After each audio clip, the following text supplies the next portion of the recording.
Chelsea kicked off a new era under caretaker coach Rosenior, and all eyes were on Stamford Bridge to see what changes he would bring.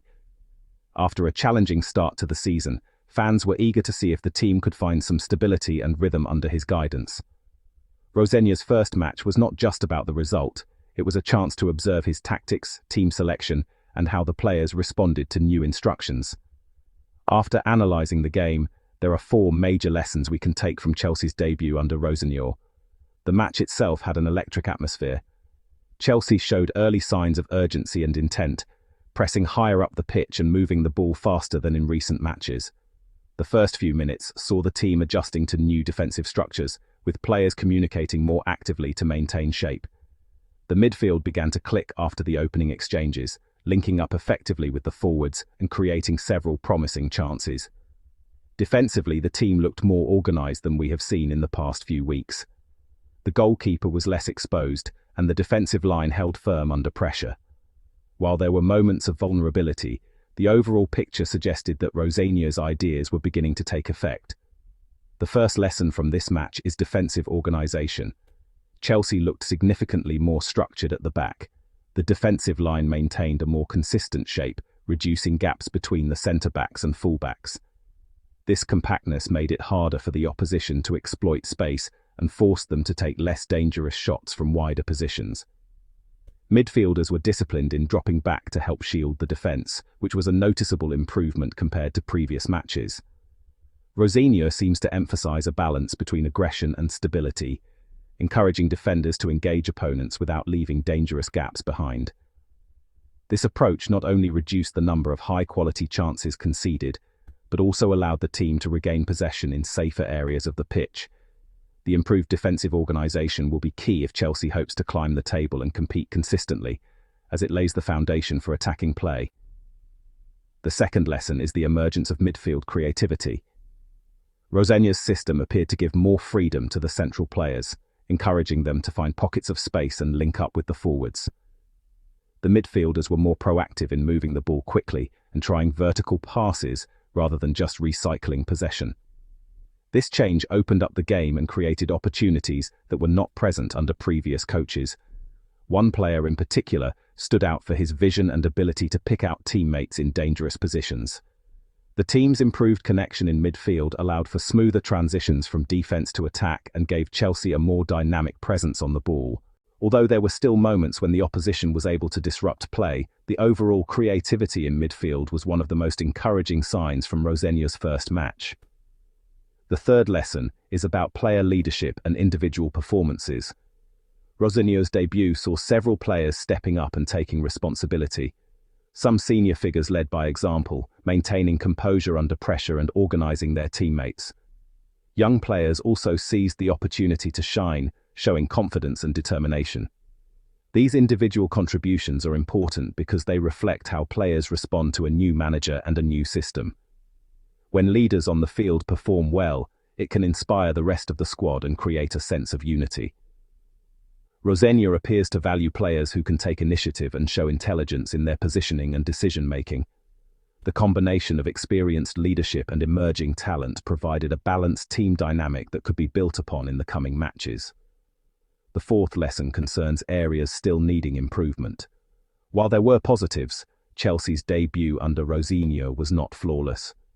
The team still struggled with finishing in front of goal, and several opportunities went begging due to rushed decisions or poor composure.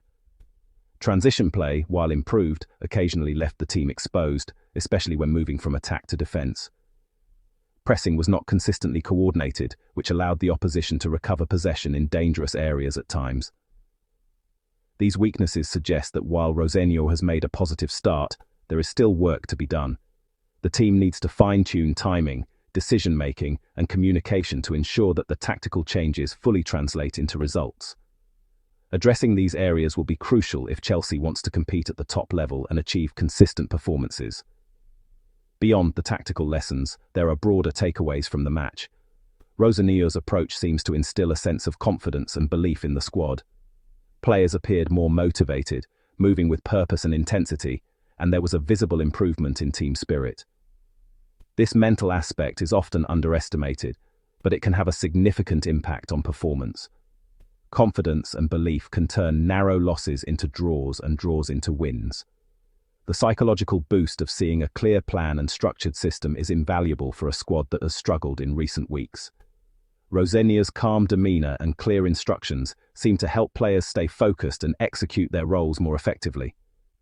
Another important factor is Rosenior's ability to make in-game adjustments. During the match, subtle changes in positioning and pressing patterns were visible, indicating that he is flexible and responsive to the flow of the game.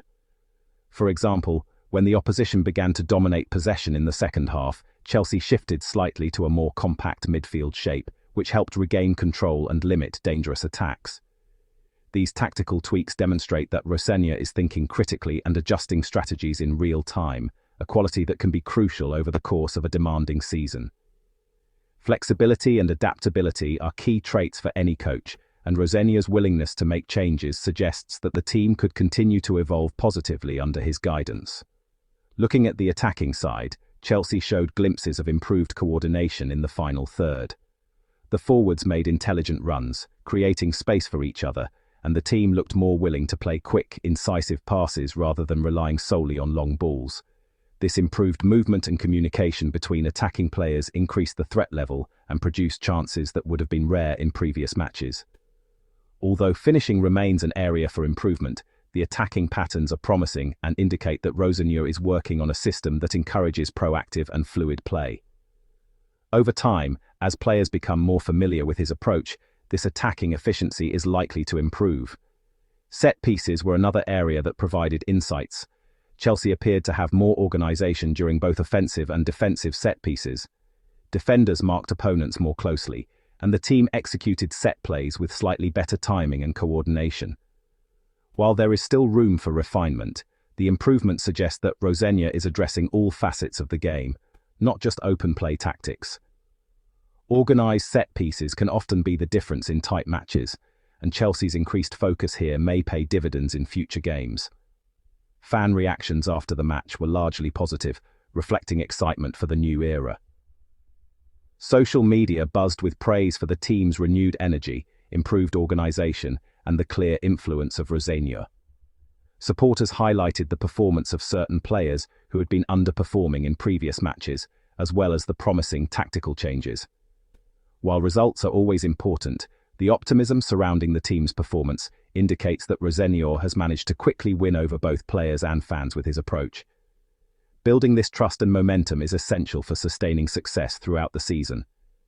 In conclusion, Rosenior's first match in charge of Chelsea offered several key lessons. The team showed improved defensive organisation, with a more compact and disciplined backline that limited opposition chances. Midfield creativity emerged as players connected better and looked for opportunities to drive the attack.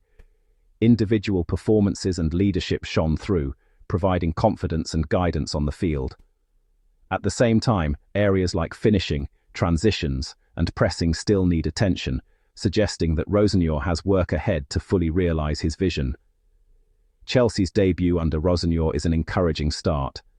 The team displayed signs of structure, belief, and adaptability that were missing in recent matches. While there is room for improvement, the foundations of a more organised and confident side are clearly visible.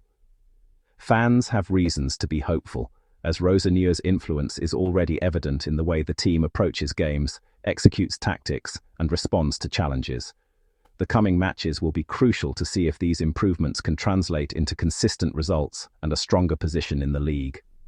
Ultimately, the first match was not just about the scoreline, it was about the message Rosenior sent to the squad. He wants discipline, creativity, and leadership on the field. He wants players to take initiative, to stay compact defensively, and to play with intelligence and composure. If Chelsea continues to follow this approach, there is potential for significant progress in the league. For fans, it's a chance to witness the beginning of a new chapter and to see how Rosenior's philosophy can reshape the team's performance and mentality. The 4 lessons from this match are clear: defensive stability, midfield creativity, player leadership, and areas for improvement provide a roadmap for what to watch in the coming weeks. Rosenior's debut gave a glimpse of a team with renewed focus and potential, and the optimism surrounding Chelsea feels justified. With continued effort, adjustments, and belief, This could be the start of something meaningful for the club. Chelsea fans should take away the positives, stay patient with areas needing improvement, and enjoy watching the evolution of the team under Rosenior. The debut match was just the beginning, and the next few games will show how much progress can be made. Rosenior's influence, tactical awareness, and the visible improvements in performance suggest that Chelsea may have found a caretaker who can inspire change and bring a sense of stability to the squad. In the end, this first match is a foundation. It is a snapshot of potential, a look at tactical adjustments, and an example of what can be achieved with focus, discipline, and leadership. Rosenior's debut was promising, and if the team continues to build on these lessons, Chelsea supporters may soon witness a return to a more competitive and confident side in the Premier League.